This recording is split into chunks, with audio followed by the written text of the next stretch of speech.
Terima kasih untuk waktu dan kesempatan yang telah diberikan kepada kami. Kami dari mahasiswa Unkriswina akan melakukan wawancara terkait ini tenun pahikung ya. Jadi ini kami akan melakukan wawancara terkait identitas dari pemilik usaha, kemudian identitas dari usaha tersebut dengan ini hambatan-hambatan yang dialami dalam proses menenun gitu. Jadi kita masuk pertanyaan yang pertama. Ini nama lengkap dari Bapak. Dari Usinanggara. Kemudian ini Bapak biasa dipanggil dengan Rolis. Kemudian usia Bapak sekarang sudah berapa? 33. Kemudian ini apakah Bapak sudah menikah atau belum? Belum. Berarti jumlah anggota keluarga selain karena Bapak belum berkeluarga, jumlah dalam kakaknya Bapak. Kalau kakaknya saya 2 ya. Kemudian alamat di sini tuh apa? Desa Watu Hadang, Kecamatan Malulu. Ini pendidikan dari Bapak. SD.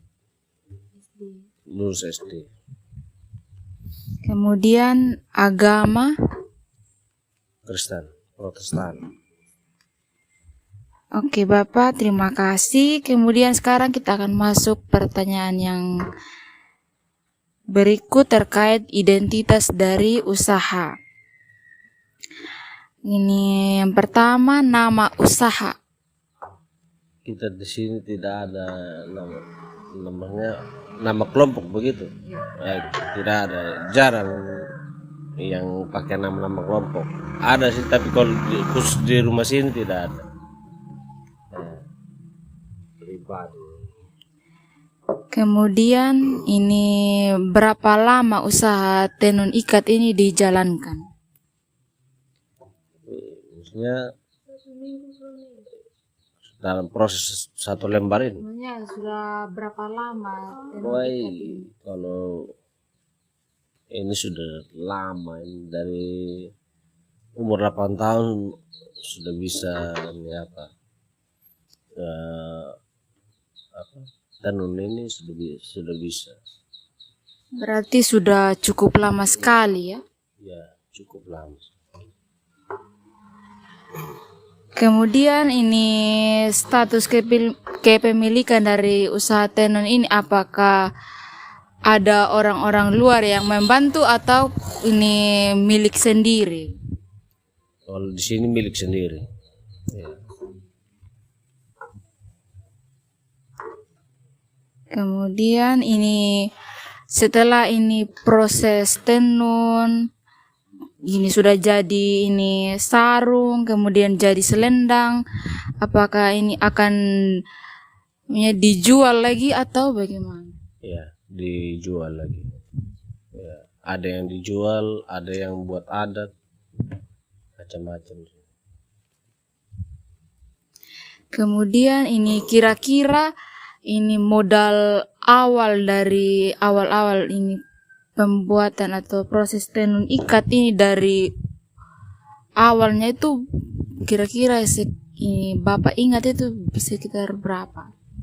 Woi, kalau modal awalnya sih tidak terlalu detail sih. Paling yang mengeluarkan uang itu yang proses beli benangnya. Ya, boleh beli benang sama cari bahan-bahannya. Ya, karena di sini sudah sudah berkurang di sini. Bahan-bahannya ada yang ambil cari ke hutan, pokoknya jauh dari sini lah. Oke Bapak, terima kasih. Kemudian kita masuk terkait ini proses pembuatan dari tenun ikat ini. Yang pertama, kira-kira ini setelah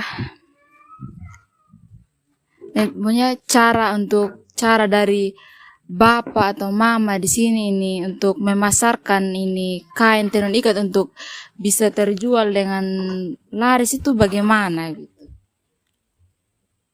Di sini sih ada tamu yang masuk, ada juga pesanan dari luar, ada yang melalui sosial media, macam-macam sih. Jadi dari berbagai ini tempat atau cara begitu untuk bisa memasarkan ini tenun pahikung ya. Kemudian kita masuk pada sejarah atau latar belakang dari tenun pahikung ini. Mungkin Bapak bisa ceritakan sedikit terkait ini simbol-simbol atau motif-motif dari kain tenun ikat yang ada yang sudah ada di sini. Bapak bisa ceritakan sedikit saja begitu atau dia punya makna namanya dari ini artinya ini simbol begitu. Contohnya ini perahu apa? Kalau dari maksud dari gambar sih saya kurang paham, kalau orang tua mungkin yang lebih paham. Tapi kalau ini manfaat dari kainnya ini yaitu untuk proses kawin mawin orang yang adat kematian, paling sejarah itu saja yang saya paham. Kalau masalah sejarah gambar motif-motifnya saya kurang paham, mungkin orang tua yang lebih paham. Kemudian ini apa yang membedakan ini tenun pahikung ini dengan tenun kain tenun yang lain? Kalau tenun pahikung ini kan bedanya dengan di tempat lain kan tidak ada pahikung, dia tenun ikat namanya kalau di tempat lain. Bedanya dan kalau di sini pahikung namanya, prosesnya beda. Walaupun bahannya sama tapi prosesnya beda. Jadi dia dari proses pembuatannya dia itu sangat ya agak berbeda jauh dari tenun ikat pada umumnya gitu, dari pahikung ini.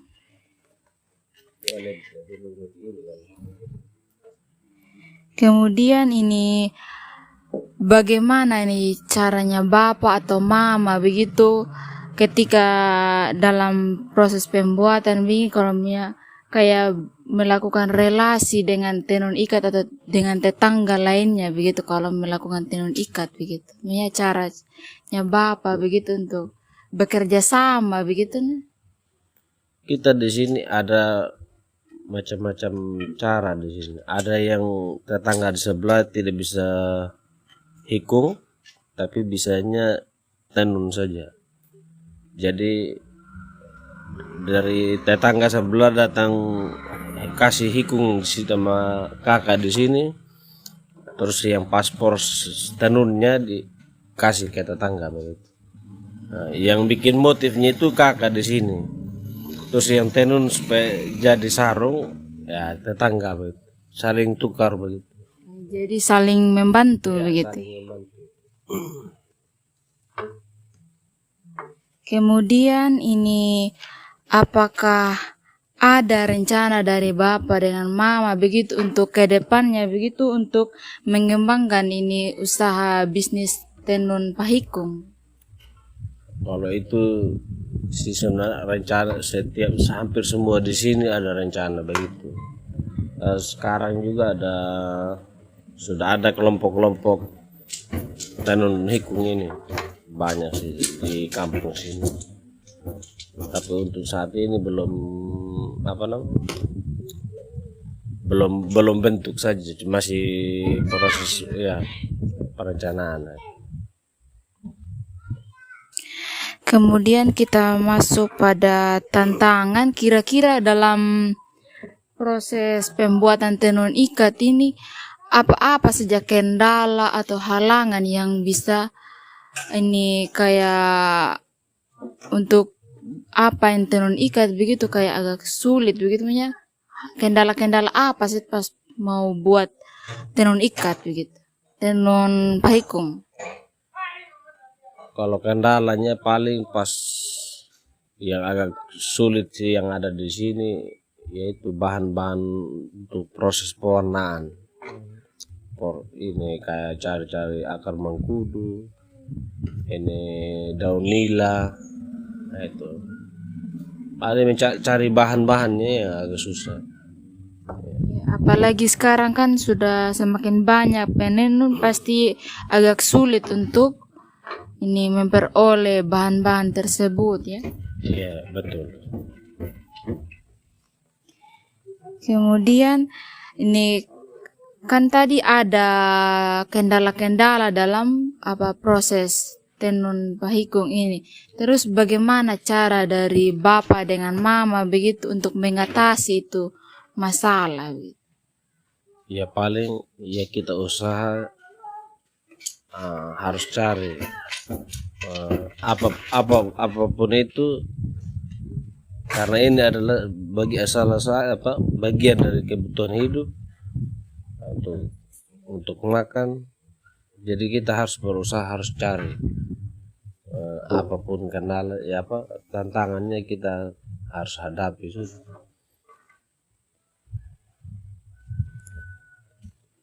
Kemudian ini tentunya kalau kita melakukan usaha pasti ada dampak positif bagi kita maupun itu diri sendiri ataupun keluarga. Kira-kira dampak positif dari tenun ikat ini untuk Bapak punya keluarga atau Mama begitu apa?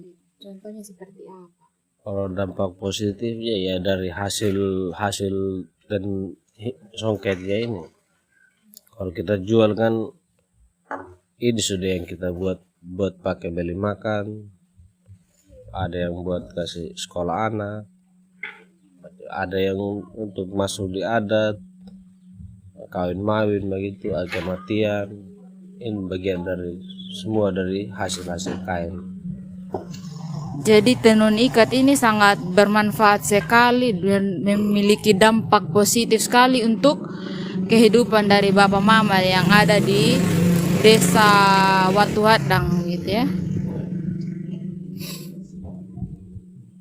Kemudian ini kalau kita melakukan usaha pasti ada kendala, tantangan, kemudian kita bisa untuk kasih bangkit begitu untuk bisa menghadapi itu masalah. Kemudian bagaimana cara dari Bapak Mama begitu untuk terus mempertahankan ini usaha sampai dari awal sampai saat ini? Bagaimana DP cara?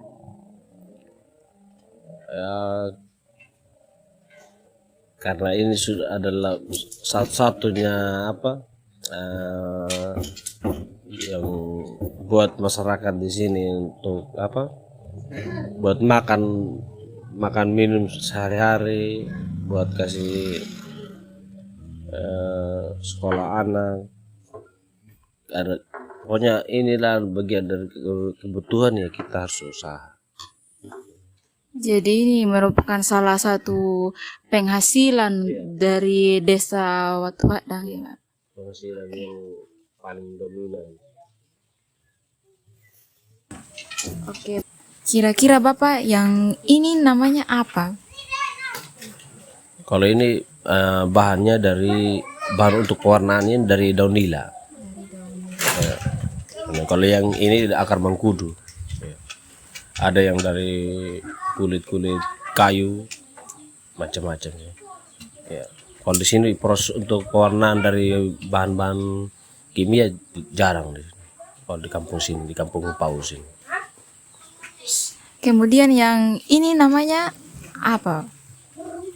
Ini piapang proses kabukur namanya kalau bahasa Sumbanya, proses kabuk, alat untuk kabukur. Jadi kayak dibuat begini, bikin bulat, habis itu baru pakai untuk pamenin. Oke, Bapak.